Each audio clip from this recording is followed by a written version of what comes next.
સહજાન સ્વામી મહારાજની જય, અક્ષર પુરુષોત્તમ મહારાજની જય, ભગતજી મહારાજની જય, શાસ્ત્રીજી મહારાજની જય, યોગીજી મહારાજની જય. મુંબઈ મંડળની પણ જય.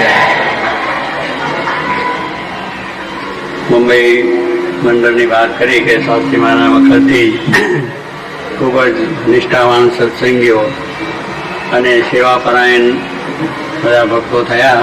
ત્યાર પછી યોગીજી મહારાજ વખતમાં પણ એટલો જ લાભ, એટલો જ તન મન ધનથી સેવા કરી છે.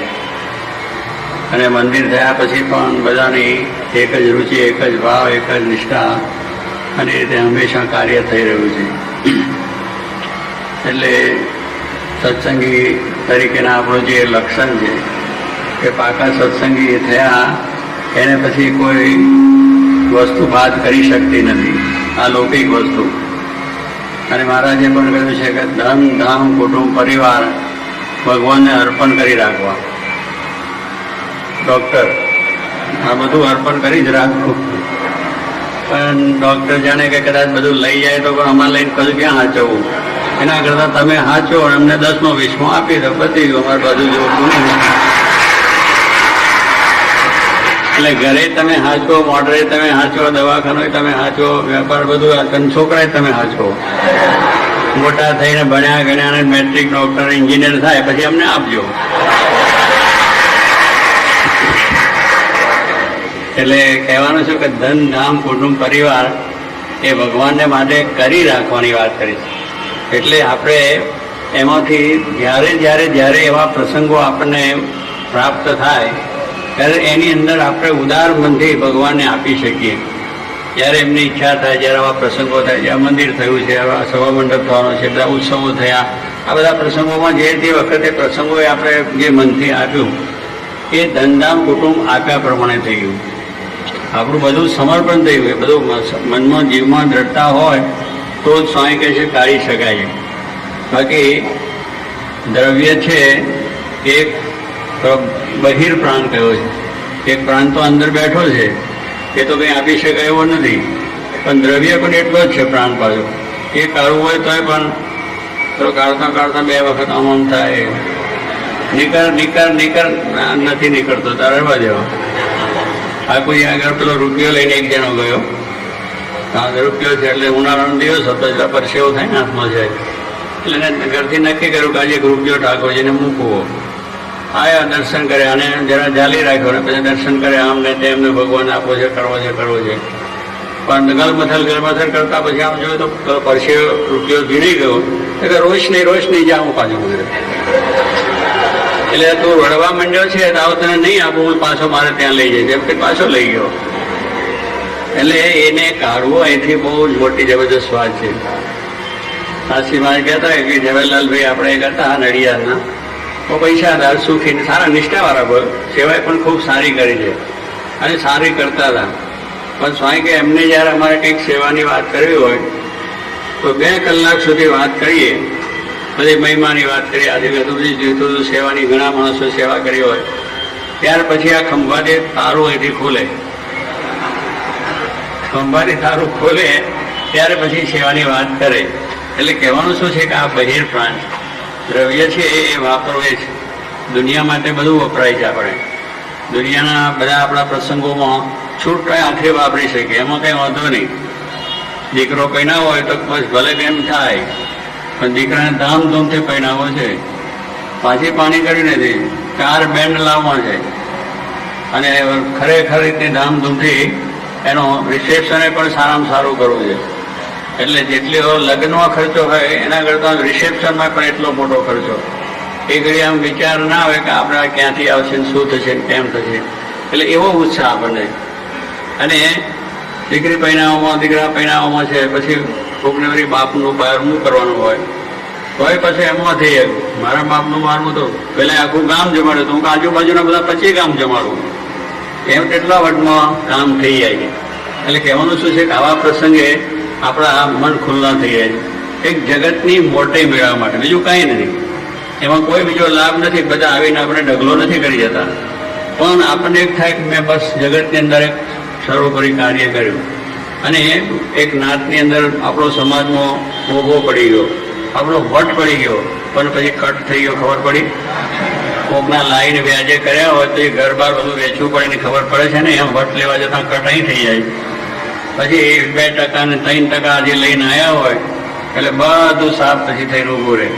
તારે એ કહેવાનું છે કે મોટે ઉપાડે કરીએ, સારા દેખાવા કરીએ કે મોટા બેડા કરીએ તો બધું છે. એટલે દુનિયામાં આ બધું આપણે કરવામાં જરાય મનમાં એમ નથી થતું કે હવે આપણે આપણું પાછળથી શું થશે, આ વસ્તુ શું થશે. ધર્મ માટે તરત વિચાર આપણને આવે કે ચાલો આટલું બધું કરશું ત્યાર પછી આપણા પાછળનો ભાવો શું કરશે એનો વિચાર આવી જાય તરત જ કે એક બધો એ કમાવાનો છે ને આપણે કમાવાનું. પણ કહેવાનું શું છે કે આપણા મનની અંદર જો સત્સંગ અને ભગવાનનો મહિમા જેને દ્રઢ થયો છે એને વસ્તુ કોઈ આડી આવતી નથી. આખા રાજ અર્પણ કરી દીધા છે. કુશળકુંવરભાઈને ત્યાં મહારાજ ગયા તો કુશળકુંવરભાઈને એટલો બધો પ્રેમ, પહેલા જ વખત મારાના દર્શન થયા અને જે મહારાજે એમના દર્શને કથા વાર્તાનું સુખ આપ્યું એના મને થયું એટલે બધા 500 ગામ મહારાજને લખીને આપી દીધા. જો તાંબાને પત્ર લખ્યા કે મહારાજ તમને આપ્યા અને આ બધું રાજ તમે જ લો, તમે જ ભોગવો, તમે જ એનો એ કરો. શ્રીજી મહારાજે એનો પ્રેમ ને ભક્તિભાવ, મહારાજ ખૂબ રાજી થયા. પણ મહારાજે કહ્યું કે જો અમે આ કરવા આવ્યા નથી, અમે તો અનંત જીવનો કલ્યાણ કરવા માટે આવ્યા.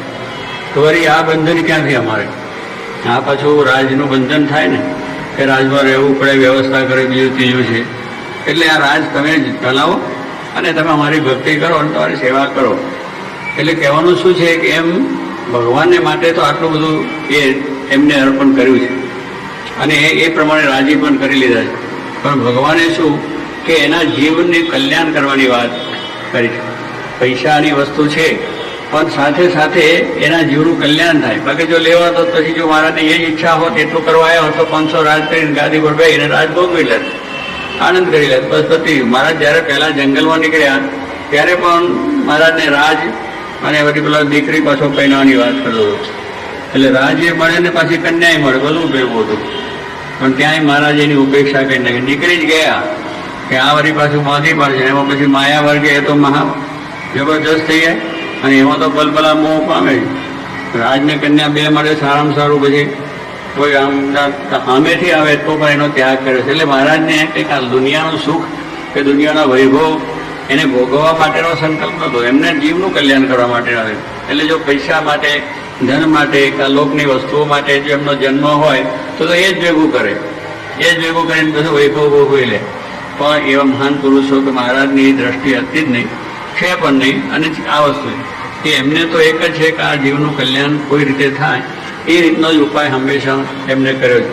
અને એ રીતે જ મનુષ્યને વાત પણ કરીને એ કામ કર્યું છે. કહેવાનું શું એમ દાદા ખાતરે બધું જ અર્પણ કરી દીધું તો મહારાજ પણ એના ઉપર રાજી થઈ ગયા. એ રાજ પોતે નથી ભોગ્યું, મેં મહારાજને અર્પણ જ કર્યું પણ મારે કે ના બધી વસ્તુ છે અને એમને આશીર્વાદ આપીને કામ કર્યું. એટલે જે ભક્તોએ પોતાને જ્યારે વાત સમજાઈ છે, સાચી વાત સમજાઈ છે, સાચું નિષ્ઠા સમજણ થઈ છે તો એને આમ અર્પણ કરતા કંઈ વાર લાગે નહીં. ખટકો છે ને આપણા મનમાં એક ક્ષોભ ના થાય કે આપી દઈશું તો મારું શું થશે એવો વિચાર ના આવે. આપી દેવાનું એટલે આપી દેવાનું. પણ ભગવાન છે એ પાછું આપણું સાચવે છે. ત્યારે એ પણ જાણે છે ને કે આને મારે પણ પાછો એનો વ્યવહાર છે, એનો સંસાર છે, એનું કાર્ય છે તેને સાચવે છે. એનો પણ ખ્યાલ રાખીને આપણી સેવાઓ લેતા હોય છે. જોગી માના પણ ઘણા પ્રસંગો જોયા છે, ઘણા હરિભક્તોને ખૂબ ઉત્સાહ ઉમંગ આવી જાય અને બધું આમ તેમ મારે ના બરોબર આટલું જ કરો, બધા નહીં. કારણ કે એ આપણો વ્યવહાર પણ સમજે છે. જેમ ભગવાન સ્વામી કહ્યું ને શિવલાલ શેઠને એમને કે વ્યવહાર જો કરવો હોય તો સેવા પૂજા શેઠ પાસે જજો, વ્યવહારને મોક્ષ બે જો જાણવું હોય તો ગુણાત્યાન સ્વામી પાસે જજો. એટલે એ ગુણાત્યાન સ્વામી વ્યવહારની અંદર પણ કુશળ હતા. એટલે મંદિરનો વ્યવહાર કેમ ચલાવો, મંદિરનો વ્યવહાર કેમ ચાલે, કેવી રીતે વ્યવસ્થિત થાય એ બધું એનું પણ ધ્યાન રાખે. આમ ત્યાગી અને એ રીતે હતા પણ છતાં આ વ્યવહારની અંદર પણ એટલું ધ્યાન રાખતા કે ઠાકોરજીનો પૈસો વ્યવસ્થિત વપરાય અને હરિભક્તોનો પણ પૈસો વ્યવસ્થિત વપરાય અને એના વ્યવહારની અંદર પણ કોઈ જાતનું એ ના થાય એ રીતેની સલાહ સૂચન પણ હંમેશા આપતા, એમના આશીર્વાદ પણ આપતા હતા. એટલે કહેવાનું શું છે કે બે વસ્તુ ખ્યાલ આવે, આપણો આ લોકો સાચવે છે અને પરલોક પણ સાચવે છે. આ લોકની અંદર પણ આપણે દુઃખી નથી, એટલા માટે આપણને એવી કથા વાર્તા પ્રેમ કરીને આપણા વ્યસન દૂષણ છે, આપણા ખોટા ખર્ચા છે, વધારે પડતા આપણા જે ફેલફતુરો છે એમાંથી મુકાઈ નહીં આપણને શુદ્ધ સારા સત્સંગી બનાવી અને આપણા જીવનું રૂ થાય એને માટે ભગવાનનો આશરો કરાવીને ભગવાનના ધામમાં બેસાડે છે.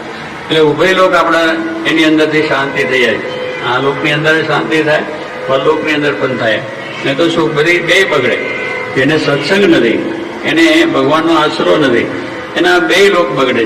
કારણ આ લોકમાં જે કંઈ આવે ઉડાડવાની જ વાત હોય.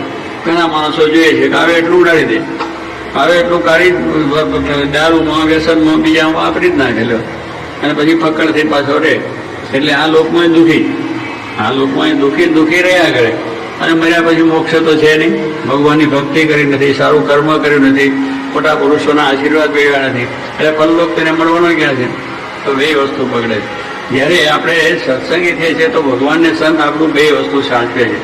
એટલે એને તો આપણું કેમ કરીને સારું કરવું એક ધ્યેય લઈને જ આવ્યા છે અને એ માટેની જ વાત છે. ગુણાત્માનંદ સ્વામી લોકોને બધાને વાત કરતા કે તમે ધર્માદાની કેમ વાત કરતા નથી? એમ પણ બધા કેમ બધા કેવું કે મંદિરનો વ્યવહાર છે, આટલું મોટું મંદિર છે અને સ્વામીને વાત કરી તમે ધર્માદાની. સ્વામી કહેતા કે મારે ધર્માદાની વાત કરવી પડે એવી છે જ નહીં. મેં બધા હરિભક્તોને એવું એક મહારાજનો આશરો દૃઢ કરાયો છે અને એવું જ્ઞાન આપ્યું છે એટલે વગર કહીએ ધર્માદો આપી જાય.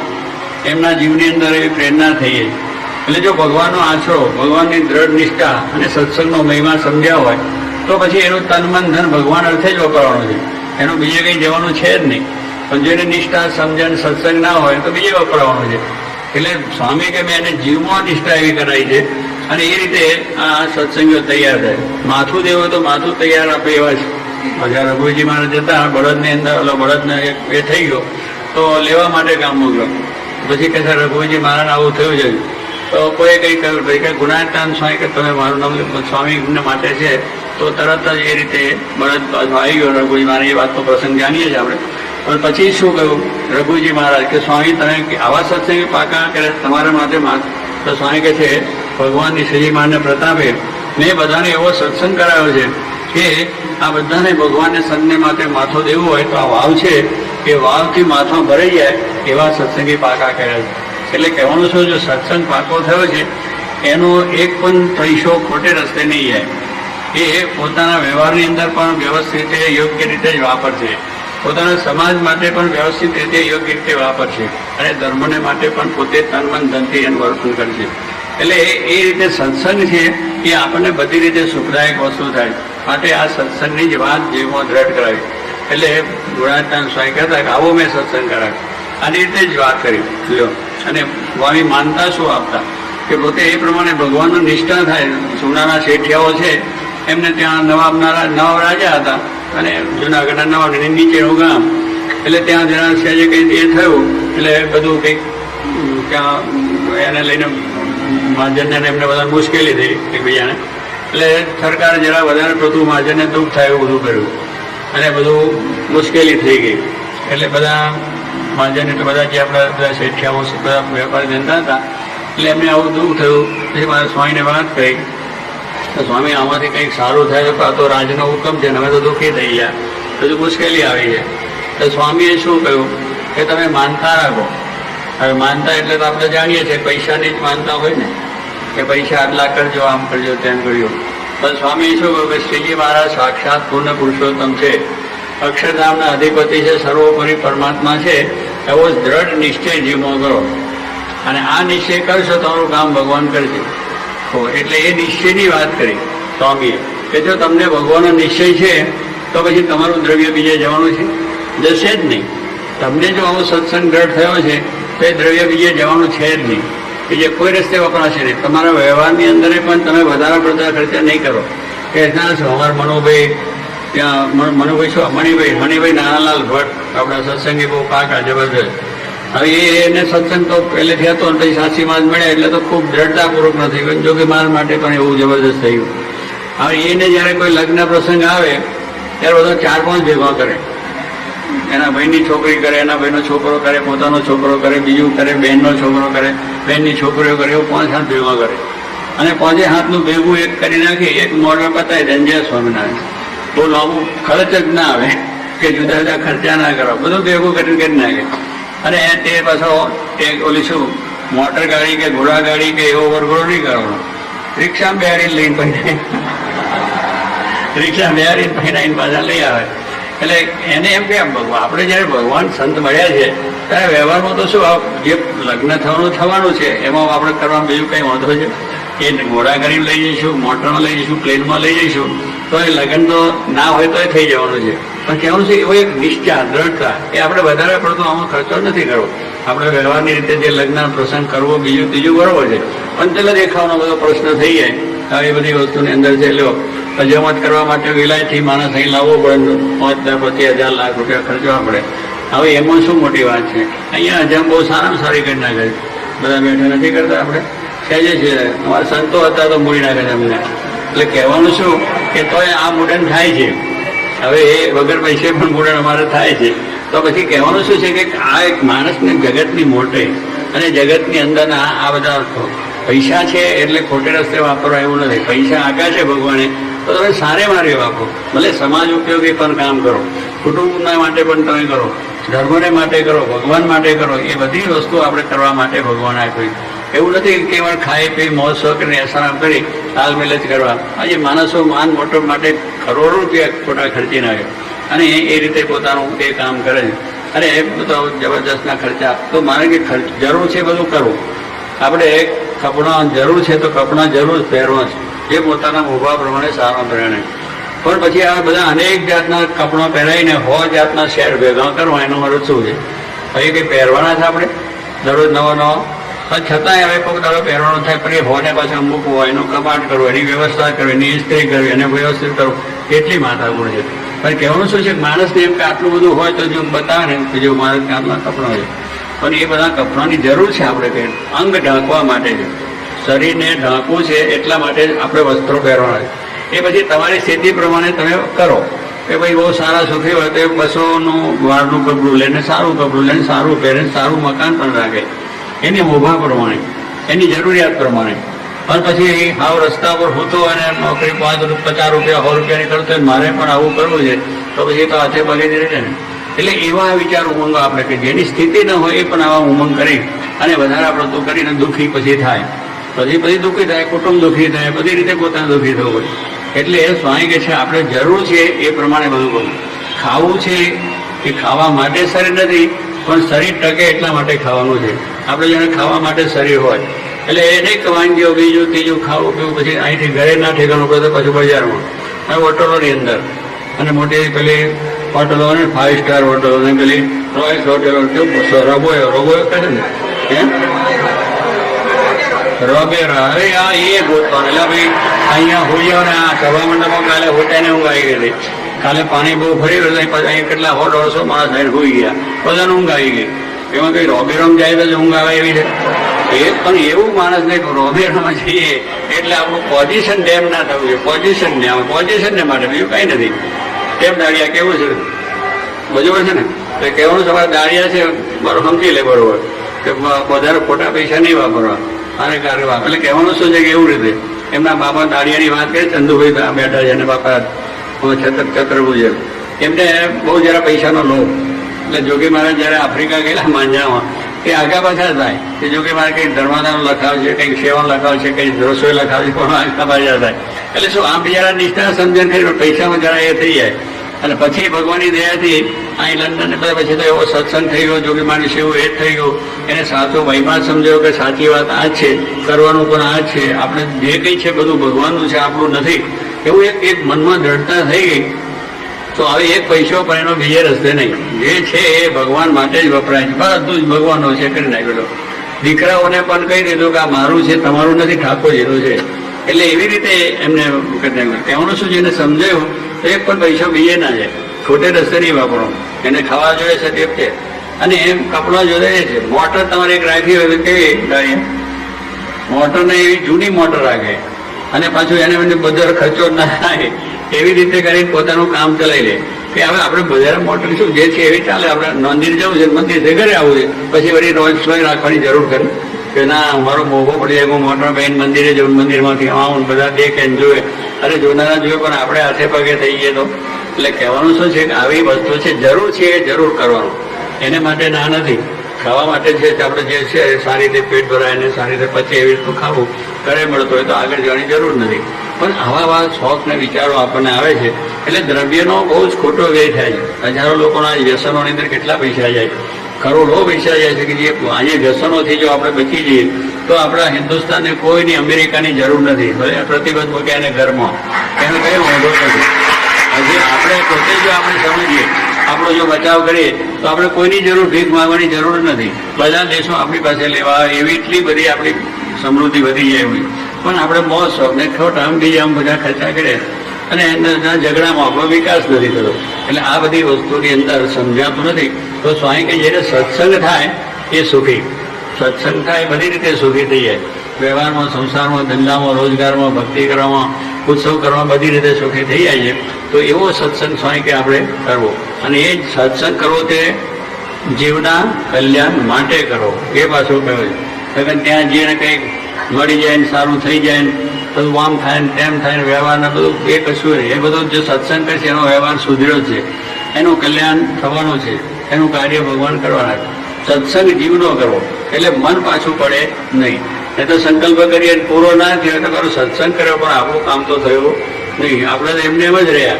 ભાઈ ભગવાનની ઈચ્છા છે, ભગવાન છે એ આપણે ભગવાનના થયા છે એટલે ભગવાન સર્વ કરતા છે, જે કરશે સારા માટે કરશે, આપણે ભક્તિ કરવાની. એટલે કહ્યું કે જીવનો સત્સંગ હોય તો ત્યારે મન પાછું પડે નહીં. પ્રહલાદજીનો જીવનો સત્સંગ, દુઃખ તો બહુ આવ્યું પણ તો એ સત્સંગ મૂક્યો નહીં. દાદા ખાચરને જીવનો સત્સંગ, એના કુટુંબ આખાને જીવનો સત્સંગ. તો મહારાજનો કોઈ દિવસ સ્વભાવ આવ્યો નહીં, દુઃખ તો બહુ આવ્યા, સમાજથી આવ્યા, રાજકીય આવ્યા, બધા આવ્યા, મુશ્કેલી તો પાર ના રહ્યો. ઠેઠ સુધી જીવ્યા ત્યાં સુધી એનો ગળા જપ્ત થયો. એ દાદા ખાચર જીવ્યા ત્યાં સુધી મળ્યો નહીં. મહારાજ આશીર્વાદ આપે, જાઓ ફરતે. રાજકોટ એજન્સી ખરી ને ગવર્મેન્ટની, ત્યાં બધા કેસ રજવાડાના ચાલે, રજવાડાના કેસ ત્યાં જાય. એ મુદતે મહારાજ મોકલે, ગોળ ધન દહીં ભાઈ બધું ખવડાવીને સુકન કરાવીને બાજા. ભગવાને સુકન કરાવતા દરબાર, એટલે એમ સુકન કરાવીને હાથ મૂકીને મોકલે. પણ પાછા ઓટો કરીને આવે પાછા છે રાજકોટથી પાછા. મુદત પડી, એ મુદત પડી દાદા ખાતે ધામમાં ગયા ત્યાંથી મુદત પડી. અને 14માનો એનો જે કાર્ય હતો એને દિવસે બધો પાછો કરાર, પૈસા ટકા બધું મળ્યું. જો તો દાદા ખાચરને એમ ના થયું મહારાજ મને કંઈ આ ધક્કા ખવડાયા, આટલી બધી ભક્તિ કરી, આટલું બધું કર્યું તો મહારાજ મારા હું તો કંઈ જોયું નહીં. દાદા ખાચર કંઈ નહીં, મહારાજની ઈચ્છા, મહારાજ જે કર્યું એ સારું છે કે મને ગરાજ ભગવાને ના મારા હયાતમાં ના મળ્યો એ મારા સારા માટે છે, કે એમાં કદાચ મારું બંધન થાય, એમાં મને બંધન થઈ જાય તો ભગવાન ભૂલી જાય બધા. તો ભગવાન જે કરે સારા માટે છે એવી દ્રઢતા સાથેનો સત્સંગ જો આપણે હોય તો સત્સંગમાં કોઈ દિવસ મોરપ ના આવે, મોરો વિચાર પણ ના થાય, મોરો સંકલ્પ પણ ના થાય. દ્રઢતા અને સર્વોપરી ઓહો શું સત્સંગ, શું આનંદ, શું ભક્તિ એમને થયા કરે, ઉત્સાહ ઉમંગ થયા કરે.